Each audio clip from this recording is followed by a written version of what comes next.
Moi, je m'appelle Anne Glorieux. Je viens de Grenoble, mais j'habite à Montpellier. J'ai fait les 5 ans aux Beaux-Arts de Montpellier. Je suis artiste plasticienne et je suis aussi réalisatrice de films d'animation. Ma pratique artistique, elle s'articule vraiment entre volume et animation, volume architecturaux beaucoup, des espaces assez utopiques ou dystopiques suivant ce que je veux raconter. L'animation, pour moi, c'est une page blanche où tout est possible. J'essaie de faire dialoguer les deux entre eux. Dans mon travail, il y a quelque chose de très séquentiel, comme l'animation. Voilà, on avance image par image. Quand je fais mes volumes, je suis très dans quelque chose de série ou d'accumulation. Je peux très bien créer une maison et en fait, c'est des formes différentes qui vont en fait s'imbriquer. Un truc un peu de puzzle et de obsessionnel dans mon travail. J'avais commencé à faire des dessins un peu mécaniques, un peu architecturaux, etc. Et donc ça, c'est devenu un travail qui s'appelle les maisons blanches. Mes maisons blanches sont devenues des maisons grises. Ça s'épuise jamais. Donc j'ai eu l'idée, par exemple, de faire vivre un petit personnage humanoïde dans une de mes maisons. Et en fait, je me suis dit, pourquoi pas, ce serait lui qui crée sa propre maison, un peu pour travail préparatoire pour débloquer la suite de ce travail-là, en fait, qui est presque du coup inépuisable. Et en fait, ça m'a ouvert une énorme porte où je suis rentrée plus dans, pas vraiment une maquette du coup, mais c'est plus un volume plus détaillé, où en fait, on rentre vraiment à l'intérieur de ces maisons-là. Et voilà, on découvre un autre point de vue, en fait, de ce travail-là. J'ai un peu un rapport à l'échelle qui est pas particulier, mais voilà, quand je fais une de ces scénettes-là, rien qui est à l'échelle à proprement parler. Une chaise, elle peut être un peu plus grande que la table. Le frigo, il peut être énorme. Enfin, c'est vraiment des petits détails, même si à première vue tout semble normal. Et c'est ça que j'aime bien dans ce travail-là. Mes maisons grises, elles peuvent être toutes petites. D'un coup, mes maisons blanches, elles peuvent m'arriver, voilà, au niveau de la jambe. Et d'un coup, je me dis, mais pourquoi pas on pourrait pas rentrer dedans au final. Et donc, c'est pour ça que j'avais déjà réalisé une pièce qui s'appelle Dôme, où c'était une de mes maisons blanches que j'avais reproduit en immense. Elle faisait 2 mètres sur 1 mètre et quelques. En fait, je pense que la maison, c'est vraiment quelque chose de très réconfortant. Et en fait, quand on est enfant, le premier truc qu'on dessine, c'est une petite colline avec une maison, quoi. Enfin, c'est vraiment l'endroit premier auquel on pense. Pour l'exposition La vie rêvée des objets à Paris, j'ai décidé de continuer un travail que j'ai commencé en 2023, qui s'appelle Intérieur, de non-lieux, de lieux communs, souvent blanches, grises, enfin voire très très neutres, parce que justement, c'est juste la forme qui est présente. C'est des endroits qui sont communs à tous, même si il se passe à chaque fois des choses différentes, on y vit des choses différentes.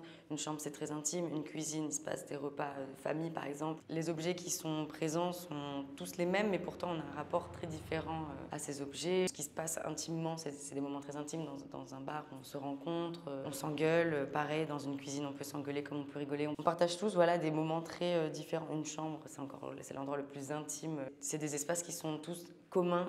Il y a un film d'animation qui m'a vraiment marqué quand j'étais plus jeune qui s'appelle Le Roi et l'Oiseau. Et en fait, sans vraiment savoir, c'est quelque chose que j'ai compris plus tard. C'est vraiment un labyrinthe, ce château qu'il y a dans Le Roi et l'Oiseau. Un monde à part entière. Et en fait, voilà, je vois un peu mon travail comme un labyrinthe et une sorte de navigation un peu infinie, un peu poupée russe. Tout découle de quelque chose. On commence par une idée, puis ensuite on va étayer. Il y a un artiste qui m'a beaucoup inspiré, qui s'appelle Benoît Broissat. Surtout une pièce en particulier qui s'appelle Bonneville. Il se balade en fait dans la ville de son enfance qui s'appelle Bonneville. Il reproduit de mémoire en animation les rues, les parkings, les parcs, son école. Enfin voilà, et on se plane comme ça dans cette ville. Mais pour nous qui ne connaissons pas Bonneville, pour nous c'est réel. C'est ce à quoi ça ressemble. Mais quelqu'un qui est natif de Bonneville, il va dire non, là il n'y avait pas de rue, fallait tourner à droite. Là c'est ce truc de la perdition de la mémoire. Quand on se souvient de quelque chose, c'est qu'on l'a vécu. Sauf que c'est aussi ça s'effrite, ça s'en va, ça reste pas. On oublie des choses ou alors on transforme. Comment notre mémoire elle nous joue des tours, donc c'est pour ça que je parle de vrai, de faux et de possible et d'impossible. Les artistes, moi, qui nourrissent mon travail, je pourrais citer Absalon, je pourrais citer Hans Op de Beek, James Casberet, il y a Thomas Demand aussi, au niveau de la maquette, du volume, du presque réaliste, mais c'est carrément faux. Donc c'est pour ça que j'aime bien cette frontière entre le vrai, le faux, ce qu'on voit. Jan Svankmajer, qui fait du stop motion, c'est un fou malade. Et c'est ça qui est incroyable avec lui, c'est que du tout avec du rien, il fait l'impossible en fait, c'est ça que je trouve beau. Il y a aussi Sylvain Chomet avec les triplettes de Belleville, avec ses corps complètement déformés. Enfin, je trouve ça juste magnifique. Il y a du Miyazaki forcément, quand il invente même des mythes, c'est juste... c'est hallucinant quoi. J'ai toujours été fan aussi du cinéma de Wes Anderson, que ce soit de l'animation ou que ce soit du film en prise de vue réelle. Et d'ailleurs lui, il mélange l'animation à la prise de vue réelle.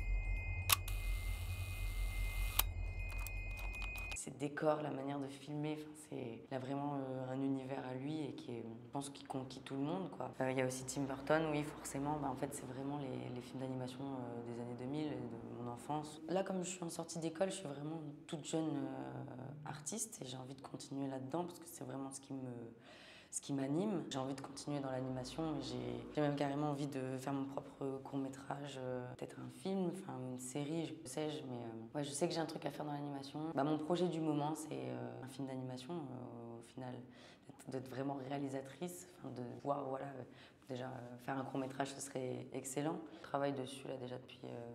sur l'écriture déjà depuis quelques années, mais bon, vu que je suis toute seule, je fais mes voix, j'anime toute seule, je fais mes storyboards.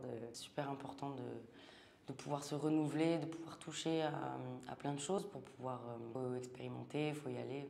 S'il te plaît, Joconde, t'es pas toute seule dans l'histoire. Mais qu'est-ce que tu fais? Bah c'est bon, Gabriel. T'as entendu Joconde? Plus personne va venir nous voir. Et puis ça m'ouvre de nouvelles portes, de nouvelles opportunités, de travailler différemment, de travailler sur d'autres choses et en fait, de créer, parce que pour moi la création c'est avant tout la qualité première d'un artiste. On ne peut pas s'enfermer dans une seule pratique.